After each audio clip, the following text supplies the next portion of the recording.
গোটা বাংলাদেশে যখন মূর্তি ভাস্কর্য মূর্তি এটা নিয়ে যুদ্ধ চলছে টেকনাফ থেকে তেতুলিয়া। ভাইরা, এই করোনা মহামারীর মধ্যেও মাননীয় সংসদ সদস্যদের যিনি আপনাদের সামনে বসে আছেন তার আপন তত্ত্বাবধানে তাদের সহযোগিতায় আজকে এই সুন্দর বেহেশতের বাগান আমরা পেয়েছি। এতে খুশি না বেজার? কম না বেশি?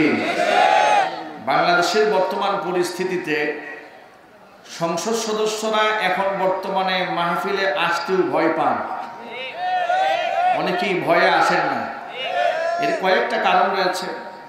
তারা জনপ্রতিনিধি, আবার তাদের সাংবাদিকরা কোন প্রশ্ন করে বসেন যা আপনি সচেতন মানুষ হয়ে এই করোনা মহামারীর মধ্যে হাজার হাজার মানুষ নিয়ে ওয়াজ করেন, এই কি জবাব তারা দেবেন এই টেনশনে তারা মাহফিলে যাওয়া বন্ধ করে দিয়েছে। কিন্তু আপনাদের ভাগ্য ভালো, আপনারা ভালো একজন সংসদ সদস্য পেয়েছেন, ইমানি অবস্থা ভালো, তিনি তার 2 সন্তানকে হাফেজে কোরআন বানিয়েছেন। আল্লাহ সুবহানাহু ওয়া তাআলা তার 2 সন্তানকে দ্বীনের সিপাহ সালার বানিয়ে দেন এবং অত্র এলাকার সকল দায়িত্বশীলদেরকে কোরআন এবং সুন্নাহর সম্মানকে ধরে রাখার তৌফিক আল্লাহ পাক দান করেন। ভাইরা, আমি ইদানিং প্রতিটি মাহফিলে আলোচনা শুরু করার আগে সংক্ষিপ্ত আকারে আপনাদেরকে একটা করে মেসেজ আমি দিয়ে দিচ্ছি বাংলাদেশের প্রত্যেকটা অঞ্চল ঘুরে ঘুরে। সেই মেসেজ হচ্ছে, এই করোনা আসার পরে গোটা পৃথিবীতে অঘোষিতভাবে মুসলিমদের মধ্যে তাদের অজান্তে একটা শিরিক ঢুকেছে। সেই শিরিকটা তারা মনে করছেন যে করোনায় আমাদেরকে হত্যা করছে এবং করোনার ছোঁয়াছায় একজনের গা থেকে আরেকজনের গায়ে প্রবেশ করছে এবং এটা করোনার নিজস্ব ক্ষমতা বলেই একজনের গা থেকে আরেকজনের গায়ে যাচ্ছে। এই বিশ্বাসটা পৃথিবীর অধিকাংশ যারা কোরআন সুন্নাহ সম্পর্কে সঠিক জ্ঞান নাই তারা ধারণা করে বসে আছে। কথা বলুন ঠিক কিনা? আপনাদেরকে আমি একটা হাদিস স্মরণ করাই দেব। 1500 বছর আগে নবী করিম সাল্লাল্লাহু আলাইহি সাল্লাম বলেছেন, হাদিসটি হযরত আবু হুরায়রা রাদিয়াল্লাহু তাআলা আনহু, তিনি হচ্ছেন হাদিসের রাবী। তিনি বলেন, হুজুর বলেছেন, লা আদওয়া ওয়ালা সাফারা ওয়ালা তিয়ারা ওয়ালা হামাতা। হুজুর বলেন, আমাদের ইসলামী আদর্শের মধ্যে এমন কোনো ভিত্তি নাই, শুভ লক্ষণ কুলক্ষণ বলতে ইসলামে কোনো ভিত্তি নাই, এমনকি সংক্রামক ব্যাধি বলতে ইসলামে এর কোনো অস্তিত্বই নাই। সুবহানাল্লাহ। হুজুর বললেন, সংক্রামক ব্যাধি এই বিশ্বাস করা যাবে না। আল্লাহর নবী যখন এই কথাটা বললেন তখন একজন সাহাবী প্রশ্ন করলেন, একজন আরাবী প্রশ্ন করলেন, হে রাসূল, তাহলে উটের বেলায় আমরা কি বলবো? আমরা তো দেখতে পাচ্ছি যেখানে শত শত উট থাকে, উটগুলোর মধ্যে একটা উটের গায়ে যদি জারিবুন খাজলি পসরা দেখা দেয় তখন ফাতুজরিবুহা কুল্লাহা, তখন এই খাজলি পসরা বাদ বাকি উট যেগুলো আছে সবগুলোর গাকে সংক্রমণ করে সবগুলোকে অসুস্থ বানায় দেয়। চোখের সামনে এটা দেখার পরেও কি আমরা বলবো না যে রোগ একজনের গা থেকে আরেকজনের গায়ে যায়? সাহাবী প্রশ্ন করলেন, যে প্রশ্নটা ইতিমধ্যে আপনাদের অন্তঃকরণেও জেগেছে, ঠিক কিনা? প্রশ্নের জবাব আল্লাহর নবী দিয়ে দিলেন। হুজুর বলেন, সাহাবীরা, যদি তোমরা মনে করে থাকো একটা উটের গা থেকে আরেকটা উটের গা সংক্রমণ হয়েছে, তাহলে জবাব দিয়ে বলো, ফামান আদাল আউয়াল, প্রথম যে উটটার গায়ে খাজলি পসরা হলো সেই উটটার গায়ে যে রোগটা এসেছে সেটা কোন জায়গা থেকে সংক্রমিত হয়েছে? কথা বলুন ঠিক কিনা? সংক্রমণ যদি হয়ে থাকে তো প্রথম উটের গায়ে রোগটা কে দিয়েছে? সবাই বলেন না আপনারা? প্রথম উটের গায়ে রোগটা কে দিয়েছে? বিশ্বনবী সাল্লাল্লাহু আলাইহি সাল্লাম বলেছেন, এই পৃথিবীতে আল্লাহ এমন কোন রোগের সৃষ্টি করেন নাই যে রোগের শেফা আল্লাহ পাক সৃষ্টি করেন নাই, বরং দুনিয়াতে যত রোগ আছে সমস্ত রোগের প্রতিষেধক আল্লাহ সুবহানাহু ওয়া তাআলা দান করে দিয়েছেন। হলো সেই রোগের কোনো ঔষধ নাই যেটা মূলত রোগই না, আযাব আর গজব হিসেবে যদি কিছু আসে তার সংক্রমণ তো আপনি ওই ব্যাধিতে আপনি কন্ট্রোল করতে পারবেন না। যেমন যদি ভূমিধস হয়, বজ্রপাত হয়, জলোচ্ছ্বাস হয়, সব কিছুকে লণ্ডভণ্ড করে দেয়, এই সমস্ত আসমানি জমিনি আযাব গজব কোনো ভ্যাকসিন দিয়া ঠেকায় রাখা যায় না। এজন্য প্রত্যেকটা মুমিন মুসলমানকে বিশ্বাস করতে হবে ওয়ামা ইয়ালামু জুনুদা রাব্বিকা ইল্লা হুয়া। আল্লাহ পাকের সৈনিক আল্লাহ পাক কখন কোন সূরাতে আল্লাহ পাক পৃথিবীতে পাঠান এটা আল্লাহ ছাড়া আর কেউ জানে না। তাহলে আমাদের কি বিশ্বাস লালন করতে হবে? আমাদের বিশ্বাস হচ্ছে যে সংক্রমণ রোগ বলতে রোগের নিজস্ব কোনো ক্ষমতা নাই যে আরেকজনের গায়ে এটা ট্রান্সফার হয়ে শিফট হয়ে তাকেও অসুস্থ বানিয়ে দেবে, যতক্ষণ না পর্যন্ত আল্লাহর পক্ষ থেকে ফয়সালা না হবে। কোরআন মাজিদে একটা আয়াত থেকে তার প্রমাণ নেন। আল্লাহ পাক বলেন ওয়ামা তাশাউনা ইল্লা আইয়াশা আল্লাহু রাব্বুল আলামিন। শুধু তোমরা চাইলেই হবে না, তোমাদের চাওয়ার সাথে তোমার রব আল্লাহর চাওয়া যদি মিলিত না হয় সেটা কোনোদিন আমলে বাস্তবায়ন হবে না। যেমন তার বাস্তব উদাহরণ লক্ষ্য করেন, ইব্রাহিম আলাইহিস সালাতু ওয়াস সালামকে নমরুদ যখন অগ্নিকুণ্ডের মধ্যে ফেলে দিয়েছিল, আগুনের স্বভাব হচ্ছে জ্বালিয়ে দেওয়া, কিন্তু আল্লাহ রাব্বুল আলামিন বললেন কুলনা ইয়া নারু কুনি বারদাও ওয়া সালামান আলা ইব্রাহিম। আমি আগুনকে বলেছিলাম ইয়া নারু, হে আগুন, কুনি বারদাও ওয়া সালামান আলা ইব্রাহিম, আমার খলিল ইব্রাহিমের জন্য আরামদায়ক ঠান্ডা হয়ে যাবে। এখান থেকে একটা ছোট্ট মেসেজ গ্রহণ করেন। সেই শিক্ষাটা হলো আল্লাহ আগুনকে হুকুম করলেন, আগুন যে আগুনের কাজ হচ্ছে জ্বালিয়ে পুড়িয়ে ভস্মীভূত করে দেওয়া, পীর হোক, বুজুর্গ হোক, আলেম হোক আর জালেম হোক, ঠিক কিনা? কিন্তু সে আগুন হুকুম মানল কার? আরো জোরে। এখান থেকে এই শিক্ষা গ্রহণ করেন, বস্তুতা বাহ্যিক দৃষ্টিতে যত সংক্রমণ আমরা দেখতে পাই, যাই আমরা দেখতে পাই না কেন, আল্লাহর পক্ষ থেকে ফয়সালা হওয়ার আগ পর্যন্ত পৃথিবীর কোনো কিছুই বাস্তবায়ন নিজের থেকে করতে পারে না। সংক্রামক রোগের ক্ষেত্রেও একই কথা। আল্লাহ যদি আমার ভাগ্যের রোগ লিখে রাখেন তাহলে রোগে আমাকে আক্রান্ত করবে, আর আমার ভাগ্যে যদি রোগ না থাকে তাহলে দুনিয়ার সমস্ত রোগ আমাকে টাচ করতে পারবে না। এখন আপনারা হয়তো প্রশ্ন করতে পারেন, তাহলে কি আমরা মাস্ক ব্যবহার করব না? আমরা কি তাহলে ওয়ার্ল্ড হেলথ অর্গানাইজেশন, বিশ্ব স্বাস্থ্য সংস্থা আমাদেরকে যে দিক নির্দেশনা দিয়েছে সেটাকে আমরা ফলো করব না? আমরা কি সোশ্যাল ডিস্টেন্স মেনটেন করব না? আমরা কি লকডাউনের মধ্যে, আমরা কি ঘরের মধ্যে বন্দি থেকে আমরা কি সমাজ নিরাপদ রাখবো না? অবশ্যই রাখবো, 100% রাখবো। কিন্তু বিশ্বাস হচ্ছে এই মাস এটা আমার দুনিয়াবি শুধুই মাত্র একটা মাধ্যম, কিন্তু এই মাস কি আমাকে রোগ থেকে নিরাপত্তা দিতে পারে না। আমাকে নিরাপত্তা কে দেবেন? আল্লাহ ছাড়া কেউ আমাকে নিরাপত্তা দিতে পারবে না।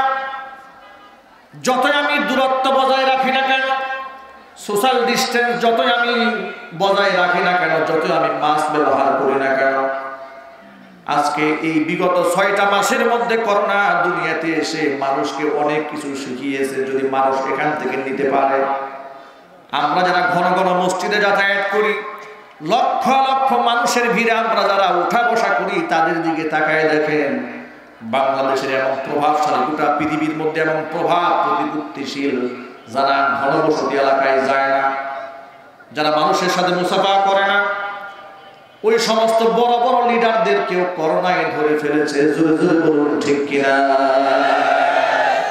ডোনাল্ড ট্রাম্পকে করোনায় ধরেছে, তার পরিবারকে করোনায় ধরল। ডোনাল্ড ট্রাম্প কি জুবাইর আহমদ আনসারী জানাজায় আসছিল নাকি? কথা বলে দেখেন আপনারা। আহমদ শফি সাহেবের জানাজায় আসছিল না? আসেনি। কিন্তু এদেরকে কিন্তু করোনায় ধরেছে। কথা বলেন। বড় বড় সরকারি কর্মকর্তাদের করোনা হচ্ছে, তারা তো ঘন ঘন মসজিদেও আসে না, করোনা হলো কেন? এই সব কিছুর জবাব হচ্ছে আল্লাহ সুবহানাহু ওয়া তাআলা যদি কাউকে রোগ দেন তাহলে যতই বাঁচার চেষ্টা করুক না কেন তাহলে সে সুস্থ থাকতে পারবে না। কিন্তু এখান থেকে আরেকটা ফর্মুলা গ্রহণ করে না, আল্লাহ পাক যদি আমাকে রোগ দেন সতর্কতা আমাকে অবশ্যই অবলম্বন করতে হবে, এটাও হাদিসের মধ্যে এসেছে। কিন্তু বিশ্বাস আমার একটাই, সেই বিশ্বাসটা জাতির পিতা ইব্রাহিম আলাইহিস সালাতু ওয়াস সালাম করেছিলেন, ওয়া ইযা মারিতু ফাহুয়া ইয়াশফিন। আমি যখন অসুস্থ হই, যিনি আমাকে সুস্থতা দান করেন তিনি হচ্ছেন আমার রব। তিনি আমার কে?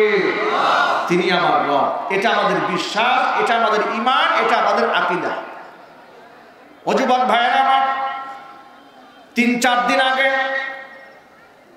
একটা সংবাদ অনলাইনে দেখলাম, দেখে খুব ভালো লেগেছে আমার কাছে, আপনাদের সাথে শেয়ার করি।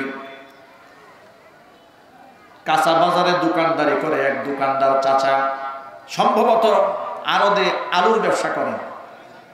সাংবাদিক চাচাকে জিজ্ঞেস করলেন, চাচা আপনি যে এই করোনার মধ্যে বাহিরে বের হয়েছেন, তো আপনার মাস্ক কোথায়? চাচা বলে, মাস্ক কি জিনিস? তখন পাশে থেকে একজন বলছে, মাস্ক চেনেন না? মুখোশ। মুখোশ। চাচা সাংবাদিকের জবাবে বলছে, শুনুন এই মুখোশ আমারও আছে, ওটা দোকানে রেখে এসছে। তো দোকানে রেখে আসলেন কেন? এখন তো করোনা ছড়াতে পারে। চাচা বলছেন, আমি মসজিদে নামাজ পড়তে গিয়েছিলাম, নামাজ পড়ে এই মাত্র আসলাম। তবে অনেক সময় দোকানে দাঁড়িয়েও মাস্ক খুলে রাখতে হয়, এই জন্য আমি যে কথা বলি কাস্টমাররা মাস্ক পরে কথা বলে অনেকেই বোঝে না, এই জন্য খুলে রাখি। সাংবাদিক বললেন, দেখেন এভাবে চললে তো আপনার থেকে করোনা ছড়াতে পারে, কিংবা আপনিও আক্রান্ত হতে পারেন। তখন চাচা বলছেন, দেখো ভাতিজা শোনো, এই পৃথিবীতে একদিন জন্ম নিয়েছি তো একদিন মৃত্যু হবে। আল্লাহ যদি মারতে চান এই মাছ টাছ দিয়ে বাঁচা সম্ভব হবে না। আর আল্লাহ যদি সুস্থ রাখতে চান তো আল্লাহ পাক আমাকে এভাবে সুস্থ রাখতে পারেন। একজন খেটে খাওয়া সাধারণ মানুষের এই বক্তব্য শুনে আমি দারুণ পুলকিত হয়েছি, আনন্দিত হয়েছি, খুশি হয়েছি। এই কন্টেন্টটা হচ্ছে সম্পূর্ণ শরিয়া ভিত্তিক, কোরআন সুন্নাহর গভীরের কথা। প্রত্যেকটা মুমিন মুসলমানকে এই বিশ্বাস রাখতে হবে, আমার হায়াতের মালিক কে? আল্লাহ পাক আমার হায়াতের মালিক, তিনি আল্লাহ পাক যদি চান তা আমার মৃত্যু ঘটাবে। এরপরেও যদি আমি করোনায় আক্রান্ত হয়েই যাই, যদি আল্লাহ আমার নসিবে রাখেন, কারণ পৃথিবীতে যখন মহামারী হয়েছে, ওই মহামারীর মধ্যে অনেক সাহাবায়ে কেরাম, জালিলুল কদর সাহাবায়ে কেরাম মহামারীতে আক্রান্ত হয়ে তারা ইন্তেকাল করেছেন। ইমানদারের হারাবার কোনো ভয় নেই। ইমানদারের এই ছোট্ট জীবনে হারিয়ে যাওয়ার কিছু নাই। ইমানদার যদি করোনায় আক্রান্ত হয়ে যায়, মহামারীতে আক্রান্ত হয়ে যায়, আল্লাহর হাবিব বলেন, মান মাতা ফি তাউনি ফাহুয়া শাহীদ। মহামারীতে আক্রান্ত হয়ে কোনো ব্যক্তি যদি মারা যায়, আল্লাহ পাক তাকে শহীদের মর্যাদা দান করে দেয়। ইমানদার ব্যক্তির হারাবার কিছু নাই। ইমানদার যদি সুস্থ থাকে আল্লাহ পাকের শুকরিয়া আদায় করবে, আর অসুস্থ হয়ে গেলে সবর করবে, ধৈর্য ধারণ করবে। তার কারণ ইমানদারের এই রোগের মাধ্যমে আল্লাহ সুবহানাহু ওয়া তাআলা ইমানদার ব্যক্তির জিন্দেগীর গুনাহ খাতা মাফ করে দেয়। কোন দুরারোগী বিছানায় শুয়ে আছে, মুসলিম ইমানদার, অসুস্থ হওয়ার পরে অধৈর্য হয়নি, আল্লাহকে গালিগালাজ করে না। অনেক মুসলমান আছে একটুখানি রোগ হলে আল্লাহকে গালি দেওয়া শুরু করে, যে আল্লাহ কি আর কাউকে চোখে দেখে না? এই যে ডান পাশে মিথ্যাবাদী আছে, বাম পাশে সুৎখোর আছে, অমুক সাহেব কত মিথ্যা কথা বলেন, তার রোগ হয় না, আর আমি এত নামাজ পড়ি, রোগ খালি আমাকেই ধরে। আছে কি না? এই মানসিকতা রাখা যাবে না। কারণ আপনি আর কত নম্বরের মুসল্লি? ইব্রাহিম আলাইহিস সালাতু ওয়াস সালাম আইয়ুব আলাইহিস সালাতু ওয়াসসালামের মতো ব্যক্তিরা যদি অসুস্থ হতে পারেন, তো আপনি আমি সলিমউদ্দিন বসিরউদ্দিন কোথায়? কথা বলুন ঠিক কিনা? এই জন্য মনে রাখতে হবে, ঠিক আছে, শুধুমাত্র ভালো আমল করলেই আমি সুস্থ থাকবো, অসুস্থ আমি হবই না, এইরকম চিন্তা চেতনা মাথায় রাখা যাবে না। ইমানদার ব্যক্তি যারা পৃথিবীতে বেশি বিপদের সম্মুখীন হয়, যারা যত বেশি বড় মাপের ইমানদার যেই ব্যক্তি হবে, তত বড় মুসিবতের সম্মুখীন পৃথিবীতে তাকে হতে হবে।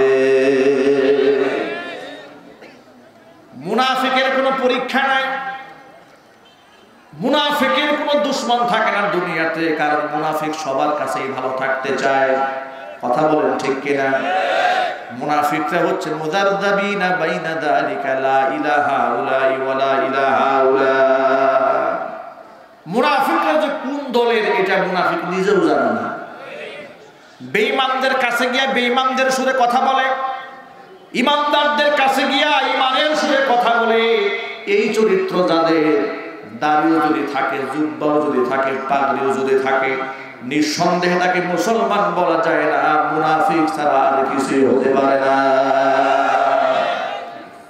আব্দুল্লাহ ইবনে উবাই ইবনে সালুল রাইসুল মুনাফিকিন, মুনাফিকিনদের সর্দার, রাসূলের পেছনে নামাজ পড়েছে, হুজুরের সাথে যুদ্ধের ময়দানেও গিয়েছে, কিন্তু সারাটা জীবনভর ইসলামের দুশমনি করেছে, নবীজির দুশমনি করেছে।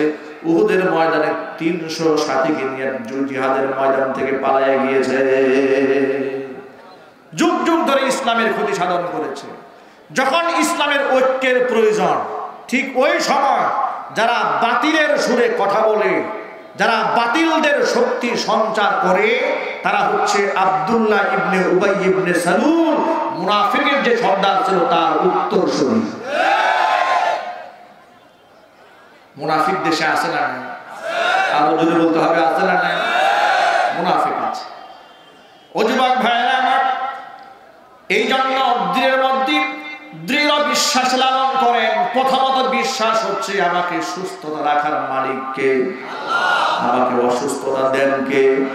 আমি যদি সুস্থ হয়ে যাই আল্লাহ পাকের শুকরিয়া আদায় করব, অসুস্থ হয়ে গেলে আমি ধৈর্য ধারণ করব। আল্লাহ পাক যেন তৌফিক দান করেন, জোরে করে আল্লাহুম্মা আমিন। কোরআন মাজিদ থেকে একটি আয়াতে কারিমা আপনাদের সামনে আমি তেলাওয়াত করেছি।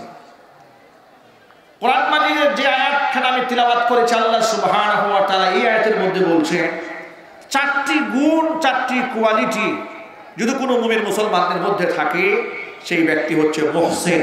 সেই ব্যক্তি কি? মুহসিন। আর মুহসিনদেরকে আমি আল্লাহ ভালোবাসি। সুবহানাল্লাহ। আল্লাহ পাক বলছেন আল্লাযীনা ইউনফিকুনা ফিস সাররাই ওয়াদ দাররাই ওয়াল কাযিমিনাল গায়যা ওয়াল আফিনা আনিন নাস ওয়াল্লাহু ইউহিব্বুল মুহসিনিন। সচ্ছল অবস্থায় যারা আমি আল্লাহর রাহে খরচ করে, মানে ধনী অবস্থায় যারা আমি আল্লাহর রাহে খরচ করে, আর গরিব হালতেও যারা খরচ করে, এই গুণ যাদের মধ্যে আছে। এবং ওয়াল কাযিমিনাল গায়যা, যারা নিজের রাগকে নিয়ন্ত্রণ করে, ওয়াল আফিনা আনিন নাস, যারা মানুষকে ক্ষমা করে দিতে জানে, এই গুণগুলো যাদের মধ্যে থাকবে তারা হচ্ছে মুহসিন। ওই মুহসিনদেরকে আমি আল্লাহ পাক ভালোবাসি। এক নাম্বার হচ্ছে সচ্ছল অবস্থায় আল্লাহর রাহে খরচ করা, অসচ্ছল অবস্থাতেও আল্লাহর রাস্তায় খরচ করা। আমাদের অনেকের মধ্যে মেন্টালিটি এমন কাজ করে যে আমি যদি অনেক যেদিন বড়লোক হব সেদিন আল্লাহর রাস্তায় বেশি বেশি দান করব, সদকা করব, বড়লোক হওয়ার আগ পর্যন্ত আমি দান করব না। এরকম মেন্টালিটি অনেকের মধ্যে আছে না? যে যে হালাতে আছে ওই হালাতে আপনি আল্লাহর রাস্তায় খরচ করতে শিখুন। কম আছে তো কম খরচ করুন, বেশি আছে তো বেশি খরচ করুন। এই কোয়ালিটি যদি আমাদের মধ্যে থাকে, এবং ক্রোধকে নিয়ন্ত্রণ করতে হবে, মেজাজকে ঠান্ডা রাখতে হবে, এবং মানুষদেরকে ক্ষমা করে দিতে হবে, এই গুণগুলো যদি আমাদের মধ্যে থাকে তাহলে আমি হব মুহসিন। আমি কি হব? যদি বলেন কি হব? মুহসিন হব। প্রিয় যুবক ভাইরা আমার, অনেক সময় লোকেরা আমাদেরকে এই আয়াত থেকে পাল্টা প্রশ্ন করে। কুরআন শরীফে আল্লাহ পাক বলেছেন মানুষকে ক্ষমা করে দিতে, কুরআন শরীফেই তো আল্লাহ পাক বলেছেন নিজের রাগকে নিয়ন্ত্রণ করতে। কিন্তু হুজুররা দেখি অনেক সময় রাগ হয়ে যায়, হুজুরদের মেজাজ দেখি মাঝে মাঝে গরম হয়ে যায়। কে আল্লাহকে গালি দিল, কে রসুলকে গালি দিল, হুজুররা দেখি মারাত্মক সিংহের মতো গর্জন দিয়ে ওঠে। তারা কি একটু ঠান্ডা মাথায় দাওয়াত দিয়ে মিষ্টি খাওয়ায় তারা একটু বুঝাইতে পারে না? আছে না নাই? আরো যদি বলেন, গোটা বাংলাদেশে যখন মূর্তি ভাস্কর্য মূর্তি এটা নিয়ে যুদ্ধ চলছে টেকনাফ থেকে তেতুলিয়া, গোটা বাংলাদেশ হকপন্থী ওলামায়ে কেরাম কখনো হুঙ্কার ধরে দিয়েছেন, কখনো আর্টিকেল লিখেছেন, প্রবন্ধ আকারে যিনি যে অঙ্গনে আছেন সেখান থেকে মানুষদেরকে বুঝাতে চেষ্টা করছেন, শোনো, মূর্তি আর ভাস্কর্য একই জিনিস, দুই শব্দে মানুষ বানিয়েছে, কিন্তু কাজই একটা, জিনিসও একটাই, ঠিক কিনা? এটাকে অনেকে মানতে নারাজ। তখন একজনে বললেন, যারা মানতে নারাজ যে মূর্তি এক জিনিস, ভাস্কর্য আলাদা জিনিস, তাদের জন্য লাউ এক জিনিস, কদু আরেকটা জিনিস। এরপরে তিনি বললেন, ঠিক আছে, মূর্তি আর ভাস্কর্য যেহেতু আলাদা, যে মূর্তি বানাবে, যে ভাস্কর্য বানাবে, সে দুজকে যাবে। কথা বলুন, ঠিক কিনা? নাম যেহেতু আলাদা, আলাদা নাম দিলেই যেহেতু আপনি খুশি, যে মূর্তি বানাবে সে জাহান্নামে যাবে, যে ভাস্কর্য বানাবে সে দুজকে যাবে। এবার খুশি? এখন খুশি হতে পারলাম না। এই অবস্থাতে এই কথাটা আমি এই জন্য বলেছি, যখন গোটা বাংলাদেশ থেকে মুহাক্কিক উলামাদের একটা সংগ্রাম চলছে, বাতিলের বিরুদ্ধে গর্জন চলছে, বাংলাদেশের জনৈক আল্লামা, আমি তার নাম বলবো না, তিনি একটা আর্টিকেল লিখেছেন। তিনি বলেছেন, হুঙ্কার দিয়া মূর্তি সরানো যায় না, হুঙ্কার না দিয়া বুঝের মাধ্যমে, দাওয়াতের মাধ্যমে অন্তরের মধ্যে মূর্তি বিরোধী চেতনা জাগ্রত করতে হবে। কত বড় দয়ালু তিনি! আমি তো দেখতে পাচ্ছি ওনার দয়া, নাউজুবিল্লাহি মিন যালিক, তার দয়ার অবস্থা তো নবীর চাইতেও বেশি হয়ে যাচ্ছে। নাউজুবিল্লাহি মিন যালিক। এই কথাটা কেন বললাম শুনেন। আল্লাহর নবী যখন মক্কা বিজয় করলেন, মক্কার মাটিতে আসলেন, আপনারা বলেন তো 360 খানা কাবার ভেতরে মূর্তি যারা সাজিয়েছিল চতুর্পাশে, একটা মূর্তিও কি রাসূল রেখে দিয়েছিলেন? যারা ডান পাশ থেকে জবাব দেন নাই তারা মনে সন্দেহ আছে। বলেন না আপনারা, একটা মূর্তিও কি রাসূল রেখেছিলেন? আরো জোরে। শুধু মূর্তি ভেঙেছেন তাই না, সেখানে ইব্রাহিম আলাইহিস সালাতু ওয়াস সালামের মূর্তি বানানো হয়েছিল, মারিয়াম আলাইহিস সালাতু ওয়াস সালামের মূর্তি বানানো হয়েছিল, ঈসা রূহুল্লাহর মূর্তি বানানো হয়েছিল, পৃথিবীর শ্রেষ্ঠতম সন্তানদের মূর্তি বানানো হয়েছিল। সমস্ত মূর্তিগুলোকে ভেঙে টুকরা করে দিয়েছেন। হুজুর বলেছেন, বুইসতু লিকাসরিল আসনাম, এই পৃথিবীতে আমাকে পাঠিয়ে দেওয়া হয়েছে মূর্তি ভেঙে দিয়া আল্লাহর একাত্মবাদ প্রতিষ্ঠিত করার জন্য। আল্লাহ আমাকে পাঠিয়ে দিয়েছে। কপাল পোড়া সেই মুসলমান হওয়ার পরে, আল্লাহর নবীর উম্মত দাবি করার পরেও যদি মূর্তির পক্ষে কথা বলে, আমরা তার প্রতি উপহাস হওয়া ছাড়া, দয়া করুণা হওয়া ছাড়া কিছুই হতে পারে না। ও যুবক ভাইদেরকে আমি বলছি, যুবক ভাইরা আমার, এই কথাটা কেন বললাম? অনেক সময় তো আপনারাই প্রশ্ন করেন যে হুজুররা তো একটু বোঝায় বলতে পারে, মাথার মধ্যে হাতায় হাতায় বলতে পারে, রাগ হয় কেন, গুসা হয় কেন? মনে রাখবেন, আল্লাহর নবী সাল্লাল্লাহু আলাইহি ওয়াসাল্লাম যেমন ঠান্ডা ওয়াজ করেছেন, নসিহত করেছেন মসজিদের মধ্যে, বেদুইন বেঈমান দাঁড়িয়ে পেশাব করে দিয়েছে, হুজুর তাকে ক্ষমা করে দিয়েছেন। এই দৃষ্টান্ত যেমন হুজুরের জিন্দেগিতে আছে, 27টা যুদ্ধের সেনাপতি হয়ে নিজের হাতে তরোয়ার ধারণের ইতিহাস নবীজির আছে। বেঈমান মুনাফিকরা নবীজির সুন্নাহর বয়ান বড় মজা লাগে, নবীজির লাউ খেতেন, এই ওয়াজ খুব মজা লাগে, খাবার পরে মিষ্টি খাইতেন, এটাও মজা লাগে, সব মজা লাগে। কিন্তু যখন বলা হয় নবী মূর্তি মূর্তি ভেঙে দিয়েছেন, মূর্তির সাথে সম্পর্ক থাকতে পারে না, তখন মুসলমানদের মধ্যে বিভাজন হয়ে যায়। বুঝতে হবে ও মুসলমানের ঘরে জন্ম হলেও মুসলমান হতে পারে নাই, ওর মধ্যে আবু জেহেলের রক্ত রয়ে গেছে। কথা বলেন ঠিক কিনা? ও মুসলমান ভাইরা, এই জন্য শিরিক মুক্ত বাংলাদেশ গড়ে তাওহীদের পতাকা উড্ডীন করতে হবে। রাজি আছেন কারা?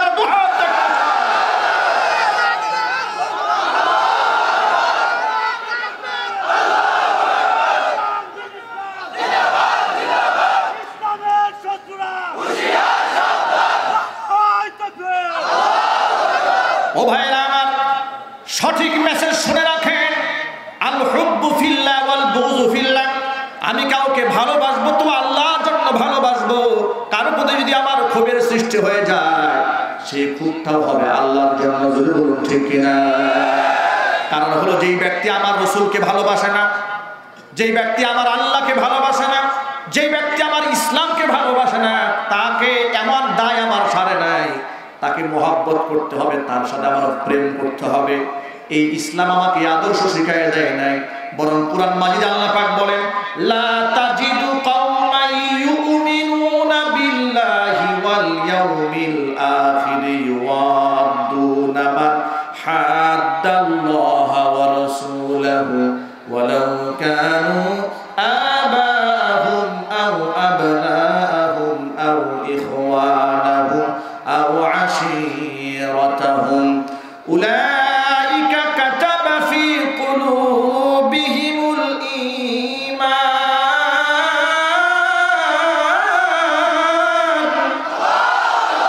আল্লাহ পাক বলেন, হাবিব আমার, লা তাজিদু কওমান ইউমিনুনা বিল্লাহি ওয়াল ইয়াউমিল আখির। আমি আল্লাহর প্রতি ঈমান আনে, আমার আখিরাতের প্রতি বিশ্বাস করে এমন ব্যক্তি কোনদিন তাদেরকে মহব্বত করবে যারা আমি আল্লাহ এবং আমার রাসূলের সাথে দুশমনি করে, তাদেরকে তারা কোনদিন ভালোবাসতে পারে না। ওয়ালাউ কানু আবাহুম, যদিও তারা তাদের বাবা হোক না কেন, আও আবনাহুম, অথবা নিজের সন্তান হোক না কেন, আও ইখওয়ানাহুম, নিজের ভাই হোক না কেন, আও আশীরাতাহুম, নিজের নিকটতম আত্মীয়স্বজন হোক না কেন, যাই হোক না কেন, আমি আল্লাহ এবং আমার রাসূলের সাথে যারা দুশমনি করবে, ইমানদার ব্যক্তি কোনদিন তাদেরকে মহব্বত করতে পারে না। আমার নবীর সাথে যাদের শত্রুতা, আমার সাথে তার শত্রুতা। কথা বলেন, কথা বলতে হবে। আমার কোরআনের সাথে যাদের শত্রুতা, তার সাথে আমার শত্রুতা। আমার আল্লাহর সাথে যাদের শত্রুতা, তার সাথে আমার শত্রুতা। আমার আল্লাহকে যারা ভালোবাসেন, আমার রাসূলকে যারা ভালোবাসেন, আমার কোরআনকে যারা ভালোবাসেন, উলামায়ে কেরামদেরকে যারা ভালোবাসেন, তারা আমার বন্ধু। আর আমার আলেম উলামায়ে কেরাম যারা আছেন, নবীর ওয়ারিস, নবীগণের ওয়ারিস, ওয়ারাসাতুল আম্বিয়া, উলামায়ে কেরামের শত্রুতা ভাবাপন্ন জাতির সামনে প্রমাণ করবে, আল্লাহর কসম, আল্লাহর কসম, তার সাথে বন্ধুত্ব হবে দূরের কথা, তার সাথে আমার যুদ্ধের ঘোষণা রইল। রাজি আছেন কারা? দুহাত দেখতে চাই।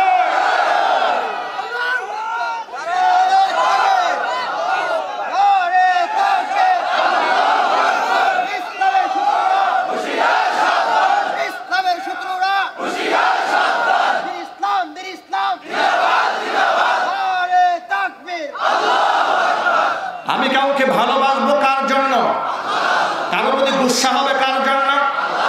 এখন প্রশ্ন হলো, আল্লাহ সুবহানাহু ওয়া তাআলা কুরআন মাজিদের মধ্যে তো বললেন, ওয়াল কাযিমিনাল গায়যা, নিজের রাগকে নিয়ন্ত্রণ করতে হবে। ওই যে মুফতি সাহেব ফতোয়া দিয়ে বসে আছেন, হুঙ্কার দেওয়া যাবে না, বিনয় দিয়ে বুঝাইতে হবে। কোরআন শরীফে তো আয়াতটা এরকম আছে, তাহলে এর ব্যাখ্যাটা কি? এর ব্যাখ্যা হলো, ব্যক্তিগতভাবে যদি ব্যক্তিগতভাবে কেউ যদি আমাকে আক্রমণ করে, আমাকে গাল মন্দ করে, আমাকে ধৈর্য ধারণ করতে হবে। কথা বল। আল্লাহর নবীকে ব্যক্তিগতভাবে যারা আক্রমণ করেছে, একটা জায়গার মধ্যে আল্লাহর নবী বদদুয়া করেন নাই।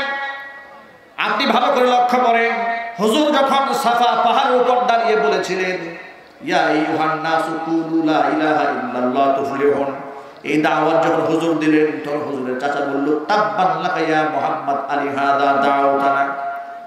ও মুহাম্মদ, তুমি ধ্বংস হও।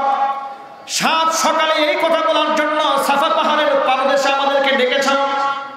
আল্লাহর নবী এই বদদুয়া শুনে কষ্ট পেয়েছিলেন, কিন্তু হুজুর উত্তেজিত হন নাই, সবর করেছেন, ধৈর্য ধারণ করেছেন। ইন্নাল কাযিমিনাল গায়জা, নিজের রাগকে নিয়ন্ত্রণ করেছেন। সাহাবায়ে কেরাম ক্ষিপ্ত হতে চাইলেন, জবাব দিতে চাইলেন, হুজুর তাদেরকেও শান্ত করলেন, অ্যাকশন নিলেন না। কারণ ব্যক্তিগতভাবে আক্রমণ এসেছে, হুজুর সবর করেছেন। তায়েফের ময়দানে আল্লাহর নবীকে তিনটা জায়গায় পাগল বলে পাথর মেরে মেরে হুজুরকে রক্তাক্ত করে ফেলেছে। যায়েদ বিন হারিসা রাদিয়াল্লাহু তাআলা আনহু হুজুরের দেহ মোবারকের উপরে শুয়ে কাফেরদেরকে বলতে, কাফেররা তোমাদের যদি মারতে মনে চায় এই লোকটাকে আর একটা পাথর মেরো না। কারো প্রতি যদি রাগ গুসা থাকে, ক্ষোভ থাকে, বেহুশ ব্যক্তির উপরে ক্ষোভ আর রাগ গুসা কি করে হতে পারে? আমার গায়ে পাথরে আঘাত দাও, আমাকে টুকরা টুকরা করে ফেলো, হুজুরের গায়ে একটা আঘাত করো না। ভাইরা আমার, এভাবে যখন বলতেছিলেন, আর্তনাদ করছিলেন, কাফির বেঈমানরা তার এই আর্তনাদ কানের মধ্যে নিল না। হুজুর সাল্লাল্লাহু আলাইহি সাল্লামকে নিজে বেহুশ অবস্থায় হুজুরকে আবার সোজা করে দাঁড় করিয়েছে। হুজুর হাঁটতে পারেন না, রক্ত ঝরে, জুতা পায়ের সাথে রক্ত দিয়ে লেগে গিয়েছে। কাফেররা চতুর্দিক থেকে আরো পাথর মারতেছিল। নবী করিম সাল্লাল্লাহু আলাইহি সাল্লাম তিনটা জায়গার মধ্যে বেহুশ হয়ে যায়। ভাবতে পারেন আপনারা, রহমতের নবী, মায়ার নবী, 30 পারা কোরআনে কোন একটা জায়গার মধ্যে ইয়া মুহাম্মদ শব্দে যেখানে আল্লাহ পাক উল্লেখ করেন নাই, ডাকও দেন নাই, যেখানে ডাক দিয়েছেন বলেছেন ইয়া আইয়ুহান নাবিয়্যু, ইয়া আইয়ুহাল মুদ্দাথিরু, ইয়া আইয়ুহাল মুযাম্মিলু, এভাবে শব্দ বলে বলে হুজুরকে সম্বোধন করেছেন। অথচ অন্য নবীদেরকে আল্লাহ পাক বলেছেন ইয়া মূসা, ইয়া ইয়াহইয়া, ইয়া যাকারিয়া, ইয়া ঈসা, এভাবে নাম ধরে ডেকেছেন। আমার নবীকে আল্লাহ পাক নাম ধরে ডাক দেন নাই। আল্লাহ তো নিজে ডাক দিলেন না, মানুষেও যেন হুজুরকে সাধারণ মানুষের মতো ডাক দিতে না পারে, আল্লাহ হারাম ঘোষণা করলেন। আয়াত নাযিল করে দিয়ে আল্লাহ পাক বলেন, লা তাজআলু দুআ আর-রাসূলি বাইনাকুম কাদুআই বা'দিকুম বা'দা। আমার রাসূলকে একে অপরকে সাধারণ মানুষের যেভাবে ডাকাডাকি করো, আমার নবীকে সাধারণ মানুষের মতো ডাক দেওয়া যাবে না। কারণ আমার নবী সাধারণ মানুষ না, আমার নবী হচ্ছে মহামানব। জোরে জোরে বলেন সুবহানাল্লাহ। এই সম্মান কে দিয়েছেন? জোরে বলেন। আবার তার সামনে তাকে সাধারণ মানুষের মতো ডাক তো দেওয়া যাবেই না। তার সামনে যখন কথা বলা হবে, মানুষ যেন কণ্ঠের আওয়াজটাকে উঁচা করে জোর গলায় কথাও না বলে।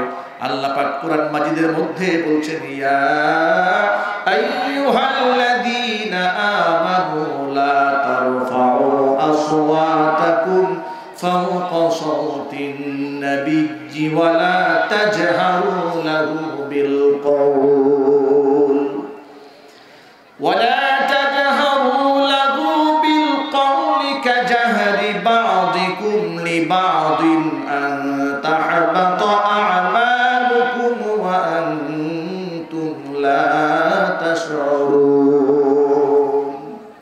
হে ইমানদারগণ, আমার নবীর কণ্ঠের আওয়াজের উপর যেন তোমার কণ্ঠের আওয়াজটা উঁচু না হয়ে যায়, এবং তোমরা আমার নবীর সামনে এত জোর গলার আওয়াজ করবে না, শোরগোল করবে না, একে অপরের সামনে চিৎকার চেঁচামেচি করে হুজুরের সামনে করবে না। যদি তোমরা এই বেয়াদবিটা করে ফেলো, আমার নবীর গলার আওয়াজের উপর তোমার গলার আওয়াজ যদি উপরে উঠে যায়, আনতাহবাতা আ'মালুকুম ওয়া আনতুম লা তাশউরুন, তোমাদের নিজেদের অজান্তেই সমস্ত আমলনামাগুলো বরবাদ হয়ে যাবে। এই আয়াত দ্বারা প্রমাণিত, হুজুরের সাথে কোনো ব্যক্তি যদি বেয়াদবি করে, আমলনামা ধ্বংস হয়ে যায়। আমলনামা কি হয়ে যায়? জোরে বলেন আপনারা, কি হয়ে যায়? আমলনামা ধ্বংস হয়ে যায়। এই জন্য হুজুরের শান এবং মানকে আল্লাহ পাক আকাশচুম্বী করে দিয়েছেন, যার কারণে গোটা পৃথিবীতে আমাদের গায়ে এক বিন্দু রক্ত থাকতে নবীজের শান মান নিয়ে কেউ তুচ্ছ তাচ্ছিল্য করবে, আমরা বরদাস্ত করতে পারি না। কথা বলো ঠিক কিনা? অনেক মুসলমান আছি ব্যক্তিগত জীবনে অনেক রাগ, অনেক গুসা, অনেক ক্ষোভ আছে, কিন্তু যখন ইসলামের আদর্শের ক্ষেত্রে কোনো আঘাত আসে তখন তার রাগ হয় না। রসুলকে গালি দিলেও তার মনে ব্যথা লাগে না, কষ্ট লাগে না।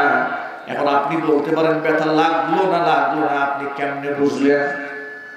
ব্যথা যদি কলিজার মধ্যে লাগে তাহলে বহির প্রকাশ হলো আপনি যখন কোন আদর্শে বিশ্বাস করেন আর সেই আদর্শের নেতার বিরুদ্ধে যখন কোনো কথা বলা হয়, মানুষ প্রতিবাদ মুখর হয়, আন্দোলনমুখী হয়, লাঠি সোটা নিয়ে রাস্তায় নেমে যায়।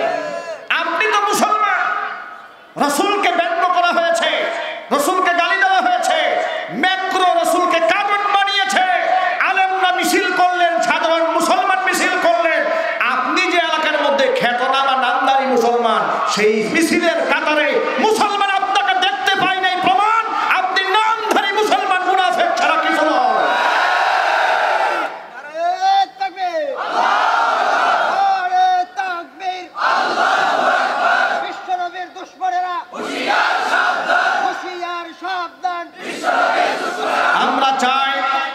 আমরা চাই বাংলাদেশে আমরা একটা আইন দেখতে চাই 95% মুসলমানের দেশে। এটা আশা করা, এটা অমূলক কোনো আশা নয়, কথা কম। আমরা দেখতে চাই যারা ইসলাম ধর্মকে কিংবা যে কোনো ধর্মকে কেউ যদি কটাক্ষ করে, গালিগালাজ করে, তার সর্বোচ্চ শাস্তি আমরা বাংলার মাটিতে দেখতে চাই। রাজি আছেন আপনারা? আল্লাহ পাক ঐক্যবদ্ধ হয়ে দাবি আদায়ের তৌফিক দান করেন। ভাইরা আমার, যে কথা আমি বলতে চেয়েছিলাম, তাইফের প্রান্তরে আল্লাহর নবী রক্তাক্ত হলেন। জিবরিল আলাইহিস সালাতু ওয়াস সালাম পারমিশন চাইলেন, হাবিব আপনি যদি পারমিশন দেন, যেগুলো আপনার প্রতি জুলুম করেছে পাহাড় চাপা দিয়ে শেষ করে দেই। আল্লাহর নবী বদদুয়া তো করলেন না, অ্যাকশন নেবেন, ইন্তেকাম নেবেন জিবরিল, সেটাও তিনি মেনে নিলেন না, সবর করলেন। এই দুঃখকে মেনে নিলেন, কষ্টকে মেনে নিয়েছেন, ক্রোধকে নিয়ন্ত্রণ করেছেন, গুসাকে নিয়ন্ত্রণ করেছেন। দেশান্তরিত যারা করেছে, হুজুরকে রাতের আধারে যারা পালিয়ে যেতে বাধ্য করেছে, হত্যা করতে চেয়েছিল, মক্কা বিজয়ের পরে রাসূল পাক সাল্লাল্লাহু আলাইহি ওয়াসাল্লামের সামনে ওই সমস্ত ব্যক্তি যারা খাব্বাবকে মেরেছে, খুবাইবকে মেরেছে, আম্মারকে মেরেছে, সুমাইয়া রাদিয়াল্লাহু তাআলা আনহাকে রক্তাক্ত করেছে, লজ্জাস্থানে বল্লম দিয়ে তাকে শহীদ করে দিয়েছে। এই সমস্ত দাগী আসামিগুলো রাসূলের সামনে, এই সমস্ত আসামিগুলো মক্কার রাসূলের সামনে রাসূল পাক সাল্লাল্লাহু আলাইহি ওয়াসাল্লাম তাদেরকেও ক্ষমা করে দিয়েছেন। সুবহানাল্লাহ। এবার আসল কথা আছে, এখানেও রাসূল ক্ষমা করলেন। বিশ্বনবী সাল্লাল্লাহু আলাইহি ওয়াসাল্লাম উহুদের ময়দানে মার খেলেন, যাদের দ্বারা রক্তাক্ত হলেন তাদের বিরুদ্ধে হুজুর বদদুয়া করেন নাই, শুধু আফসোস করে একটা কথাই বলেছিলেন, যে জাতি তার নবীর দেহটাকে রক্ত দিয়ে লাল বানায় দেয়, তারা তাদের কল্যাণ কি করে সাধন হবে। বাস এতটুকু শব্দ বলেছে। কিন্তু আপনারা এবার লক্ষ্য করেন, বিশ্বনবী, রহমতের নবী, মায়ার নবী, খাইবারের যুদ্ধের সময় পরীক্ষা খন্দক যখন খননা করা হচ্ছিল, একদিকে পাহাড় আর তিন দিকে কাফেররা যেন আক্রমণ করতে না পারে, মদিনার চতুর্পাশে, শহরের চতুর্পাশে তিন কর্নারের মধ্যে আল্লাহ নবী সাল্লাল্লাহু আলাইহি ওয়াসাল্লাম পরীক্ষা খনন করার নির্দেশ দিলেন, যাতে করে একটা খাল খনন করলেন। কাফেররা দ্রুতগামী একটা ঘোড়া দিয়ে সওয়ার হয়েও যেন মদিনায় ঢুকতে না পারে। আর এই কাজটা এত দ্রুত করতে হয়েছে, এই দ্রুততার সাথে কাজ করতে গিয়ে 4 ওয়াক্ত নামাজ রাসূল কাজা হয়ে গিয়েছিল। কয় ওয়াক্ত? আরো জোরে। 4 ওয়াক্ত নামাজ কাজা হয়ে যাওয়ার পরে সারাদিন এই পরিশ্রম করেছে, রাত ভর কষ্ট করেছে, সর্বশেষ নামাজ কাজা হয়েছে। এই দুঃখে আল্লাহ নবী সাল্লাল্লাহু আলাইহি ওয়াসাল্লাম এদের জন্য বদদুয়া করে ফেললেন, যে আল্লাহ, যে অভিশপ্ত ব্যক্তিদের কারণে আমার আজকে তোমাকে সময় মতো 4টা বার তোমাকে আমি সেজদা দিতে পারি না, আমার মনিবে সেজদা দেওয়া থেকে আমি মাহরুম হয়েছি, আমি সঠিক সময় আমার আল্লাহকে সেজদা দিতে পারিনি, আল্লাহ এদেরকে ধ্বংস করে দাও। এখান থেকে আদর্শ নিয়েছেন। লক্ষ্য করেন, যেখানে আল্লাহর হাবিব ব্যক্তিগতভাবে ক্ষত বিক্ষত হয়েছেন, বদদুয়া করেন নাই, কিন্তু ইবাদতের মধ্যে যারা বিঘ্নতা সৃষ্টি করেছে, যাদের কারণে নামাজ পড়তে পারে না, তাদের বিরুদ্ধে আল্লাহ সুবহানাহু ওয়া তাআলার কাছে নালিশ দিয়ে দিয়েছে। এই জন্য মনে রাখতে হবে, ব্যক্তিগতভাবে যদি আক্রমণ আসে, আপনাকে কেউ গালি দেয়, মন্দ বলে, আপনি ধৈর্য ধারণ করবেন। ওয়াল কাযিমিনাল গায়যা, রাগকে আপনি নিয়ন্ত্রণ করবেন। কিন্তু যদি ধর্মের উপর আক্রমণ আসে, ইসলামের উপর আক্রমণ আসে, ইসলামের আদর্শের ক্ষেত্রে আক্রমণ আসে, তখন আর সুবহানাল্লাহর জিকির করে বসে থাকলে হবে না, তখন বিজয়ী সিংহের মতো গর্জন দিয়ে উঠতে হবে। একটা প্রমাণ আপনাদেরকে শোনায়। হযরত আলী কাররামাল্লাহু ওয়াজহার নাম আপনারা সবাই জানেন। আসাদুল্লাহিল গালিব, আল্লাহ পাকের বিজয়ী সিংহ তার উপাধি। শত্রুপক্ষের সাথে যুদ্ধের ময়দানে তার সাথে লড়াই চলছে। একবার হযরত আলীকে ধরাশয় করে ফেলে, আরেকবার শত্রুপক্ষকে ধরাশয় করে ফেলছে। যুদ্ধ ক্ষেত্রে প্রতিযোগিতা করছে কে কার জান নিয়ে নেয়। হযরত আলী রাদিয়াল্লাহু তাআলা আনহু যখন শত্রুকে ধরাশয় করে পায়ের নিচে চাপা দিয়ে ধরেছে, তলোয়ারটা হাতে কল্লা উড়াই ফেলবে। কাফের দেখলো পরাজিত তো হয়ে গেলাম, আমি তো আলীর কোনো ক্ষতি করতে পারলাম না। এই জন্য নিজের রাগে গুসায় ক্ষোভে হযরত আলী রাদিয়াল্লাহু তাআলা আনহুর মুখের মধ্যে থুতু নিক্ষেপ করে দেয়। হযরত আলী রাদিয়াল্লাহু তাআলা আনহুর মুখে থুতু মারার পর হযরত আলী রাদিয়াল্লাহু তাআলা আনহু তাকে ছেড়ে দেয়, তাকে মারে না। বলে, কাফের তুমি চলে যাও, আমি তোমার মারবো না, হত্যা করবো না। লোকটা বড় আশ্চর্যান্বিত হয়ে গেল, এটা কেমন মানুষ, ধরাশয় করে ফেলেছে আমাকে। আমি যদি তাকে ধরাশয় করতে পারতাম, টুকরা করে ফেলতাম, কিন্তু এই লোকটা আমাকে টুকরা না করে আমাদের ক্ষমা করে দেয়, কারণ কারণটা বুঝলাম না। এভাবে এক কদম সামনে যায় তো তার বিবেক তাকে দু কদম পিছায় দেয়। প্রশ্নের জবাব তার কাছে নাই। বাড়ি ফিরে গিয়েছে।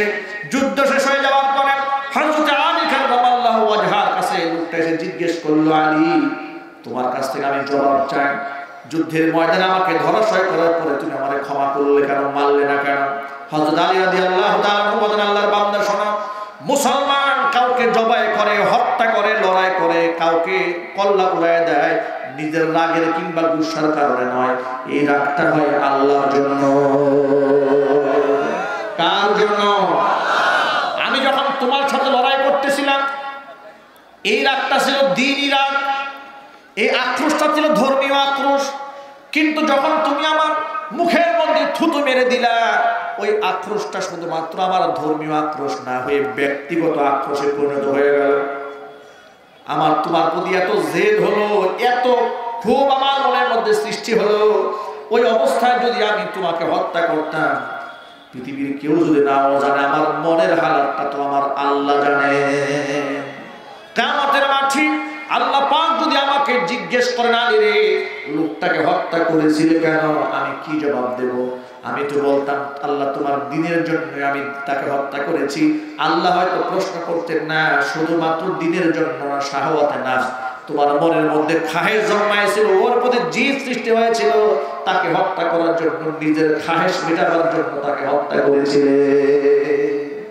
যে কাজটা আমি আল্লাহর জন্য করতে চেয়েছিলাম, সেখানে আমার ব্যক্তিগত আক্রোশ সৃষ্টি হয়েছিল বলে আমি তোমাকে আজাদ করে দিয়েছিলাম। লোকটা বলছে, এটা আবার কেমন ধর্ম, কেমন দর্শন, সব তার স্রষ্টার জন্য করে। এমনকি জানি দুশমনকে হাতের কাছে পাওয়ার পরে স্রষ্টার সামনে জবাবদিহিতার ভয়ে শত্রুকেও যারা ক্ষমা করে দিতে পারে, এটাই হচ্ছে দ্বীনে হক, এটা ইসলাম। চিল্লায়ে বলেন আল্লাহু আকবার। লোকটা কালিমা করে মুসলমান হয়ে যায়, বাড়ি গিয়ে বলে, রাজানা মিন খায়রিন নাস, এই পৃথিবীর শ্রেষ্ঠ মানুষের কাছ থেকে আজকে আমি ফিরে এলাম। আত্মীয় স্বজনের কাছে যখন ঘটনা খুলে বলেছে, আত্মীয় স্বজন গোষ্ঠীর সহ কালিমা পড়ে মুসলমান হয়ে গিয়েছে। আমি এই ঘটনা থেকে শুধুমাত্র আপনাদেরকে এই মেসেজটা দিতে চাই, কারো প্রতি আমার জেদ হবে, ক্ষোভ হবে, এটা ইসলামের জন্য হবে, ধর্মের জন্য হবে। দেখেন, বামপন্থীরা, নাস্তিকরা টকশোতে বসে বসে যখন ইসলামের বিরুদ্ধে কথা বলে, তখন আমাদের মেজাজে বড় আঘাত লাগে, আমাদের দিলে বড় চোট লাগে। লাগে কিনা জোরে বলে? আলো জোরে। শাহরিয়ার কবিরের মতো লোকেরা যখন ৭১ টেলিভিশনে বসে বসে বলে আলিফ বা তা সা, এগুলা বাচ্চাদেরকে শেখানো হচ্ছে কেন? এগুলো তো জঙ্গিবাদী শিক্ষা। আর আস্তে নাউজুবিল্লাহ পড়ে।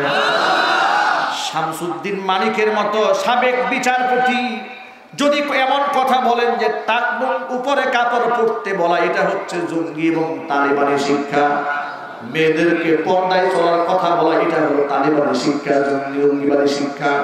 যদি তারা এমন একটা বিজ্ঞাপন তারা বানিয়েছে, যে ছেলেটা দেখবেন ঘন ঘন মসজিদে যায়, গান বাজনা শুনে না, একা একা নীরবে বই কিতাব পড়ে, বুঝে দিবেন এটা হচ্ছে জঙ্গি হওয়ার প্রথম আলামত। জোরে জোরে বলেন নাউজুবিল্লাহ।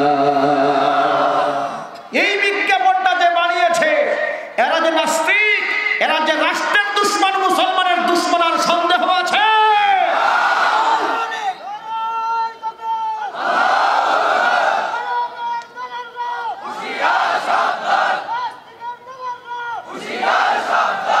এই জন্য সকল মুসলিম ভাইদেরকে ঐক্য করে তুলতে হবে।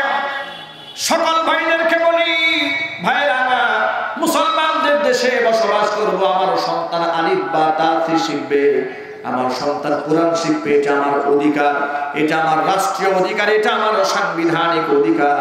আমার এই অধিকার থেকে যে আমাকে বঞ্চিত করতে চায় সে মুসলমান হতে পারে না। এই জন্য কারো প্রতি গুসা হবে তো আল্লাহর জন্য হবে, কাউকে আমি ক্ষমা করে দেবো তো আল্লাহর জন্য হবে, কেউ আমার বন্ধু হবে শুধু আল্লাহর জন্যই হবে। ও যুবক ভাইরা আমার, আজকের আমরা সর্বশেষ যে মেসেজ আপনাদের সামনে উপস্থাপন করতে চাই সেটা হলো, এই কথাগুলো শোনার পরে আমার ইমানি চেতনা জাগ্রত করে আমাকে নিজেকে দিয়ে আগে শুরু করতে হবে। আমরা প্রত্যেকে আমার নবীর একজন সৈনিক হতে চাই, নাকি সব দায়িত্ব হুজুরদের, আলেমদের? ইসলামকে টিকিয়ে রাখা, ইসলামের পক্ষে বক্তব্য দেওয়া, কথা বলা, এই সমস্ত দায়িত্ব কি শুধু আলেমদের নাকি সকলে? দায়িত্ব আছে কার কার? দুহাত দেখতে চায়। আল্লাহ সুবহানাহু ওয়া তাআলা কবুল করেন, সকলে বলেন আমিন। আর চিল্লাবেন আল্লাহুম্মা আমিন। হাত নামান। আমাদেরকে ক্রোধ নিয়ন্ত্রণ করতে হবে, ব্যক্তিগতভাবে আঘাতপ্রাপ্ত হলে, কিন্তু ধর্মীয়ভাবে আঘাতপ্রাপ্ত হলে আমাদেরকে ফুঁসে উঠতে হবে, আমাদেরকে জ্বলে উঠতে হবে, দ্বীনের স্বার্থে, ইসলামের স্বার্থে, ভবিষ্যৎ প্রজন্মের স্বার্থে। কথা বলুন ঠিক কিনা? এবং সুখে দুঃখে ইসলামের পথে আমাকে অর্থ ব্যয় করতে হবে। টাকা যদি বেশি হয় তখনও খরচ করতে হবে, কম থাকলেও খরচ করতে হবে। বেশি বড়লোক হলে মানুষ ইসলামের পথে, ন্যায়ের পথে টাকা খরচ করতে চায় না। কথা বলেন। আমি নিজের চোখে এমন দেখেছি, গরিব অসহায়ের কাছে মানুষ টাকা চেয়েছে, রিক্সাওয়ালা সেও ভিক্ষুককে ভিক্ষা দেয়, কিন্তু শিল্পপতি পাজেরো গাড়িতে চলে, ল্যান্ড ক্লোজার প্রাডো, উনি ভিক্ষা দেয় না। ওনার বাড়ির সামনে লেখা আছে কুকুর হতে সাবধান। বিদেশি কুকুর আছে, কি বলেন আপনারা? ফকির ওই বাড়িতে জীবনে ঢুকবে? আরো যদি বলেন, কোনোদিন ফকির এই বাড়িতে ঢুকবে না যে ভিক্ষা চায় না, কুত্তা ঠেকাও আগে। ল্যান্ড ক্লোজার প্রাডো গাড়িতে চলে, ভিক্ষুক হাত বাড়িয়েছে, সাহেব গ্লাস খুলে না, কেন জানেন? ওই ফকির রাস্তায় রাস্তায় ঘুরে করোনা আসবে। কথা বলেন। এই জন্য গ্লাস সে নামায় না। আপনারা বলেন তো, করোনা গ্লাস চেনে না? হ্যাঁ, যারা এরকম গ্লাস না খুলে বন্দি থেকে বেশি হেফাজত করতে চায় নিজেদেরকে, আমি তো ইদানিং দেখতে পাচ্ছি করোনায় তাদেরকে বেছে বেছে আগে ধরে। গরিব অসহায়কে সাহায্য করেন। নবী করিম সাল্লাল্লাহু আলাইহি ওয়াসাল্লাম বলেছেন, আস-সাদাকাতু তাদফাউল বালা, মুসিবত আল্লাহ পাক দূর করে দেয়। টাকা পয়সা খরচ করা যাবে কোথায়? মাজারে। কথা বলে রাখেন, মাজারে, পীর সাহেবের দরবারে।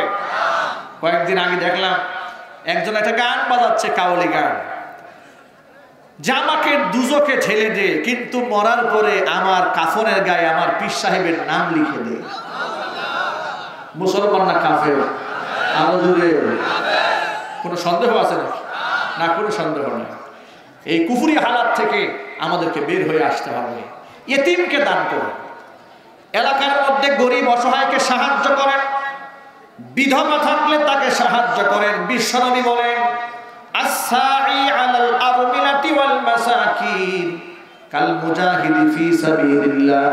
কোন বিধবাকে কেউ যদি সাহায্য করে, ইতিমকে যদি কোনো ব্যক্তি সাহায্য করে, আল্লাহর রাস্তায় জিহাদ করলে মুজাহিদ যে সওয়াব পায়, বান্দার আমলনামায় আল্লাহ সেই সওয়াব লিখে দেয়। আল্লাহর সাথে ব্যবসা করে, আল্লাহর সাথে ব্যবসা করলে ব্যবসায় লস হওয়ার কি সম্ভাবনা থাকে? না, লস হওয়ার সম্ভাবনা থাকে না। আপনাদেরকে একটা ঘটনা শোনাই, আপনারা বিরক্ত হচ্ছেন? ছোট্ট একটা ঘটনা বলেই আমি আমার আলোচনার শেষ দিকে যাচ্ছি। আল্লাহ নবীর কাছে একটা এতিম ছেলে নালিশ করলো, হে রাসূল, মদিনাতে আমার ছোট্ট একটা বাগান আছে, এই বাগানের এরিয়াটা বাউন্ডারি করতে গিয়ে একটা কর্নারে অপর এক ভাইয়ের খেজুর গাছ আছে, ওই খেজুর গাছটার কারণে আমার বাউন্ডারিটা সোজা হচ্ছে না। আর এই খেজুর গাছের মালিক হচ্ছে আবু লুবাবা। নাম কি? আবু লুবাবা। আমি তাকে প্রস্তাব দিয়েছি এই গাছটা আমি টাকার বিনিময়ে খরিদ করে নেব, কিন্তু সে আমার কাছে গাছটা বিক্রিও করে না। আবু লুবাবাকে রাসূল ডাকলেন। হুজুর বলেন, আবু লুবাবা, একটা এতিম ছেলে তোমার কাছে একটা আবদার জানিয়েছে, টাকার বিনিময়ে তার কাছে তুমি খেজুর গাছটা বিক্রি করে দাও, তার জায়গাটা সে স্কয়ার করে সমান করে বাউন্ডারি করতে চায়। আবু লুবাবা বলছেন, ইয়া রাসূলুল্লাহ, এটা আমি করতে পারবো না, আমি দেব না। হুজুর সাল্লাল্লাহু আলাইহি সাল্লাম তাকে আগ্রহ বাড়িয়ে দেওয়ার জন্য বলেন, আবু লুবাবা, তুমি যদি খেজুর গাছটা তাকে দিয়ে দাও, জান্নাতে তোমার জন্য আমি একটা খেজুর গাছের গ্যারান্টার হয়ে গেলাম, জান্নাতে তোমাকে আমি একটা খেজুর গাছ দেব। আবু লুবাবা বলে, আমি এতেও রাজি নই। জান্নাতের খেজুর গাছের কথা শোনার পরে আবু লুবাবা রাজি হচ্ছে না। এই কথাটা রাসূলের পাশে একজন সাহাবী বসে আছে, তার নাম হচ্ছে সামিত রাদিয়াল্লাহু তাআলা আনহু, তার প্রসিদ্ধ নাম হচ্ছে আবু দাহদা রাদিয়াল্লাহু তাআলা আনহু। তিনি রাসূলকে বললেন, হে আল্লাহর রাসূল, আমি যদি যে কোনো মূল্যে এর কাছ থেকে এই গাছটা খরিদ করি এতিমকে দান করতে পারি, তাহলে কি বেহেশতের সেই গাছটা আমি কি পেতে পারি? হুজুর পাক সাল্লাল্লাহু আলাইহি ওয়াসাল্লাম বলেন, হ্যাঁ, তুমি সেই গাছটা পেতে পারো। আর আবু দাহদা রাদিয়াল্লাহু তাআলা আনহুর মদিনাতে একটা বাগান ছিল, একটা বাংলো বাড়ি ছিল। সেই বাগানে 600 খেজুরের গাছ ছিল। সুবহানাল্লাহ, 600 খেজুরের গাছ, তার মধ্যে একটা কুয়া রয়েছে, আর সুন্দর একটা বাংলো বাড়ি। তার স্ত্রী সন্তানদেরকে নিয়ে তিনি সেখানে অবস্থান করে থাকেন। আবু দাহদা আবু লুবাবাকে ডাক দেন, আবু লুবাবা, মদিনাতে এমন কোন মানুষ নাই যে আমার সেই বাগান সম্পর্কে জানে না। বলে, অবশ্যই জানে, তোমার বাগানটা সবাই চেনে, সবাই জানেন, নাম করা বাগান। ওই একটা গাছের বিনিময়ে তোমাকে আমি আমার পুরা 600 গাছের যতগুলো গাছ আর জমি বাড়ি বাংলো যা আছে সব তোমার নামে দিয়ে দিলাম, তুমি কি রাজি আছো? এই অফারটা শোনার পরে আবু লুবাবার লোভ সামলানোর প্রশ্নই আসে না। নিজে মনে মনে ভাবলে, এটাও কি সত্য নাকি আমি কি স্বপ্ন দেখছি নাকি বাস্তব কথা? বলে, স্বপ্ন দেখো না, এটাই বাস্তব। তুমি যদি রাজি থাকো তাহলে আমার বাংলো বাড়ি আর 600 গাছ আর কুয়া জমি সহ তোমার নামে লিখে দিব, বিনিময়ে একটা গাছ আমাকে দিয়ে দাও। আবু লুবাবা বলছে, ঠিক আছে, ওই বাগান আমারে ফিরিয়ে দাও, আর এই গাছটা আমি তোমাকে দিয়ে দিলাম। গাছটা হাতের কাছে পেয়ে রাসূলের সামনে এতিম ছেলেটাকে ডাক দেয়, বলে, এতিম শোনো, জান্নাতের গাছের বিনিময়ে এই গাছটা আমি তোমাকে উপহার দিয়ে দিলাম।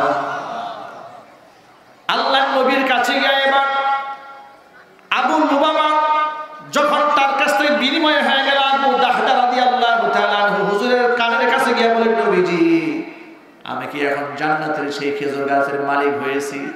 হুজুর সাল্লাল্লাহু আলাইহি ওয়াসাল্লাম আনন্দ চিত্তে খুশি মনে বারবার মুখের মধ্যে উচ্চারণ করতে থাকলেন, আবু দাহদার জন্য আল্লাহ না জানে কতগুলা গাছ আল্লাহ জান্নাতে লাগিয়ে রেখেছে। জোরে জোরে বলেন সুবহানাল্লাহ।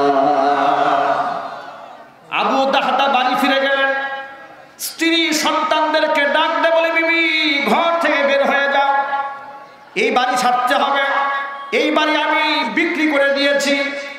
আবু দাহদার স্ত্রী শ্রেষ্ঠতম নারী, তিনি বললেন, এত সুন্দর বাড়ি, এত বিশাল বাংলো কোথায় বিক্রি করলেন? নিঃসন্দেহে চোরা মূল্য পেয়েছেন।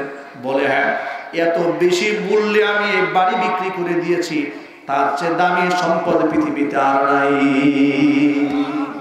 কিসের বিনিময়ে বিক্রি করলেন? আল্লাহ নবীর জবানে জান্নাতে একটা গাছ পাবো, ওই গাছ পাওয়ার আশায় বাংলো বিক্রি করে দিয়েছি। স্ত্রী এত খুশি হয়ে গেলেন, বিবি বলছেন আপনি সত্যি বলেছেন, এত চড়া মূল্যে পৃথিবীতে কেউ কোনোদিন বাড়ি বিক্রি করে নাই। আল্লাহু আকবার।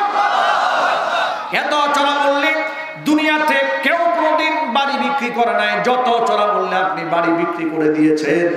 ভাইরা আমার, কুরআন মাজিদ আল্লাহ বলেন, ইয়া আইয়ুহাল্লাযীনা আমানু আনফিকু মিম্মা রাযাকনাকুম মিন ক্বাবলি আন ইয়াতিয়া ইয়াউমুন লা বাইউন ফীহি ওয়ালা খুল্লাতুন ওয়ালা শাফাআ ওয়াল কাফিরুনা হুমুজ যালিমুন।